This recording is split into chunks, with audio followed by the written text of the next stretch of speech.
আপনি কি বলে আপনার বলেন সমাজ কেন মানে না? সমাজ তারা মানে না, মানে আমার এই অবদান বেশি। আমি গার্মেন্টসে চাকরি করে আজ থেকে 22 বছর আগে 3 বছর চাকরি করে তার বিদেশ করেছি। পরে যে কোনো একটা কথা শুনে আমি আবার বাহারাইন গেছি।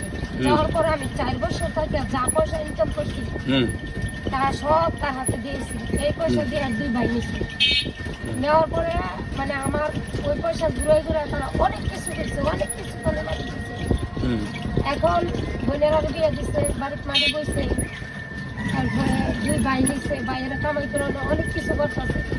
মানে যদি এই টাকাগুলি ফেরত দেওয়া লাগে আর মানে আমার লগে এতটা দুর্ব্যবহার করে যাতে আমি সত্য কথাটা না করতে পারি। এখন কিভাবে যে এরা কন্ট্রোল করছে আর এমন ভাবে কন্ট্রোল করছে, আমার ছেলে মেয়ে আর আমার শুধু অবহেলা। আমার সব ঠিক আছে, ঠিক আছে, শুধু আপনার ফ্যামিলিকে অবহেলা করা নাকি? শুধু আমার ছেলে মেয়ের আর আমার অবহেলা। এখন 10 মাস ধরে তার সাথে আমার কোনো যোগাযোগ নাই। বুঝছি।